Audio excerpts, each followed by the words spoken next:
Bonjour tout le monde, on va faire une petite vidéo de questions-réponses sur les suspensions VTT pour e-bike. Donc PMB, moi, c'est un centre de service suspension VTT qui est basé en Suisse. Et dans ces vidéos, je réponds aux questions que je reçois de la part des clients. Donc ça me permet de partager mes réponses avec tout le monde. On va commencer avec le Canyon Torque On CF8, ensuite ce sera le Moustache Trail, ensuite le Hakez, ensuite le Bergstrom ATV. Alors, question reçue ce week-end, Canyon Torque On CF8, vous en pensez quoi de ce vélo ? Mais surtout de la marque, ainsi de comment il est monté, est-ce bien ou pas top? Alors Canyon, c'est une marque qui vend en direct, donc vous commandez sur internet et il livre directement le vélo chez vous, ensuite il faut faire le montage chez vous vous-même. Ce que je constate, c'est que c'est des vélos qui durent généralement moins longtemps que d'autres, pour la simple et bonne raison que il y a moins de support technique. C'est quand même beaucoup des clients qui sont tout seuls pour faire la maintenance de leur vélo. Il n'y a pas de magasin, il n'y a pas de mécanicien professionnel forcément derrière. Je sais qu'il y a certains magasins affiliés Canyon, mais ils sont plutôt rares. Et le résultat, c'est que c'est des vélos qui durent en général moins longtemps que d'autres. Alors, on a à l'avant une Fox 38 Performance, à l'arrière un Fox X2 Performance, et donc c'est un e-bike de 24,7 kg. Alors, la Fox 38 Performance, il faut comprendre le découpage de la gamme chez Fox. Donc on a le niveau 1 Rhythm, ensuite on a le niveau 2 Performance, ensuite le niveau 3 Performance Elite, ensuite le niveau 4 Factory. Donc bas de gamme, haut de gamme. Là, sur la version Performance, la Fox 38 Performance, on est donc sur le niveau 2. C'est une fourche qui est pas trop mal parce que on a une cartouche grip 1, donc avec un réglage de la compression et un réglage du rebond en bas. Il n'y a pas 30 molettes, il n'y en a que 2. Et c'est assez simple à régler. Donc de ce point de vue-là, c'est une bonne chose. Après, on a le ressort R de la Fox 38, qui est un ressort R qui demande quand même pas mal de suivi. Si vous ne faites pas l'entretien suffisamment, il va devenir raide, il va devenir assez peu performant. Cela dit, c'est plutôt une bonne fourche. La plupart de mes clients la modifient, mais en l'état, c'est acceptable. Ensuite, à l'arrière, on a le Fox X2 Performance. Alors ça, je pense que beaucoup d'entre vous connaissent l'histoire de cet amortisseur. La version actuelle, elle est sortie en 2020. Il y a eu énormément de remplacements l'an dernier, parce que il y avait beaucoup de problèmes techniques. Là, on ne sait pas trop si c'est une version 2024 un peu corrigée, à voir. Dans tous les cas, c'est pas un amortisseur hyper adapté pour un vélo comme ça, dans le sens où les performances elles vont quand même baisser assez vite, et on est sur un vélo électrique qui permet de rouler plus vite, plus fort, plus loin. Et là, vous avez un amortisseur R dont les performances baissent très vite, c'est-à-dire que passé 50 heures, on sent clairement une différence. Et ça, c'est en mettant de côté les problèmes techniques du X2 en général. Ensuite, Moustache Trail 4 2021 en 180 mm. Donc là, on a plusieurs questions en une. Mon vélo est un Moustache Trail 4 de 2021 et je voulais savoir si je peux mettre une plus grosse suspension, par exemple du 180, car il est monté en 150 mm, et quel amortisseur je peux mettre dessus pour remplacer celui d'origine. Alors, le 180 sur ce vélo. Déjà, il faut comprendre que d'origine, c'est un vélo qui est équilibré, c'est-à-dire que l'avant et l'arrière, on est à 150 mm. Ça, c'est important, et c'est un point qui le distingue de beaucoup de vélos concurrents, où souvent l'avant est un petit peu augmenté, sûrement pour faire plus facilement la vente, parce qu'il n'y a pas toujours des considérations pratiques à ça. Souvent, on voit des vélos qui sont 160, 150, 150, 140, bon voilà. Là, c'est 150, 150, donc il est assez cohérent. Par contre, si on le passe en 180, il y a un problème, c'est qu'on ne peut le faire qu'à l'avant. Donc là, je vous ai fait une simulation. Donc qu'est-ce qui se passe si on passe la fourche en 180 ? Attention, c'est une RockShox 35 d'origine. Elle ne peut pas passer en 180 du fait des limites de son châssis. Donc il faudra la remplacer, passer sur un autre modèle, pouvoir passer en 180.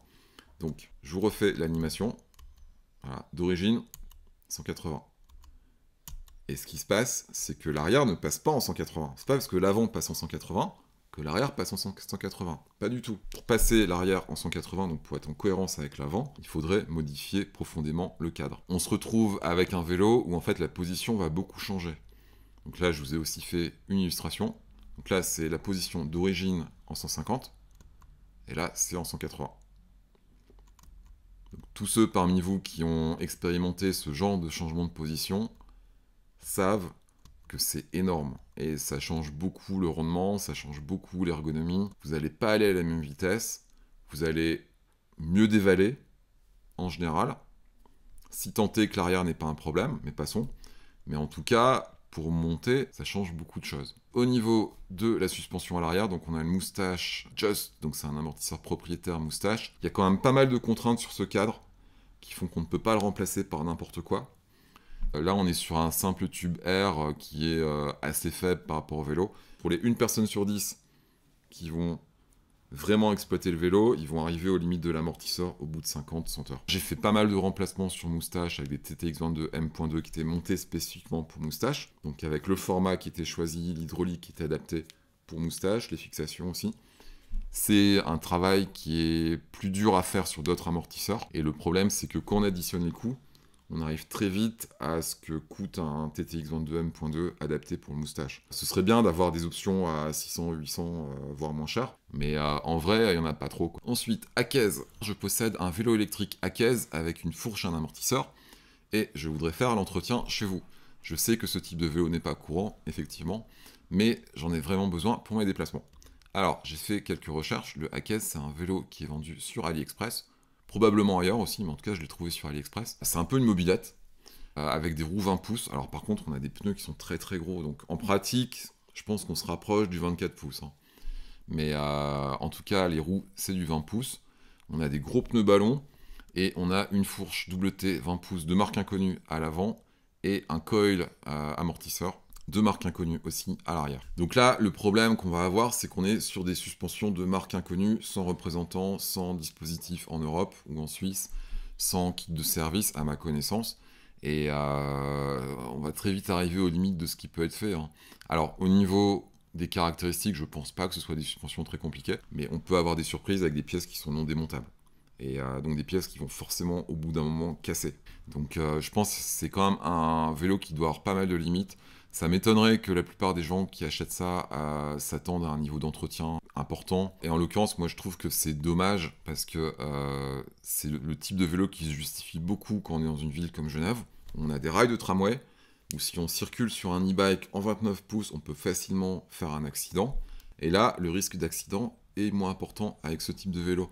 Donc moi je comprends pas trop les marques grand public de vélos électriques qui sortent du 29 pouces à l'appel, qui ne pensent pas à ce type de cas de figure. C'est un vélo qui va avoir du mal à avoir du service suspension. Ensuite, Bergstrom ATV. Vous parlez souvent de VTT électrique avec des gros débattements, mais existe-t-il d'autres vélos moins techniques, mais sur lesquels il est possible de monter des suspensions correctes? Alors ça, c'est une question pertinente, parce que tout le monde n'a pas forcément envie de rouler sur un Levo, un Kenevo, un Moustache. Donc là, ça c'est un exemple qui m'a été donné par un client magasin. C'est un Bergstrom ATV, c'est une marque suisse. Donc là, on est sur un vélo 140-150. Donc on n'est pas sur des gros débattements, on n'est pas sur du 170, du 180. On est à la limite du vélo utilitaire, un peu. C'est utilitaire sportif, quoi, on est entre les deux. Alors je n'ai pas d'opinion sur le vélo.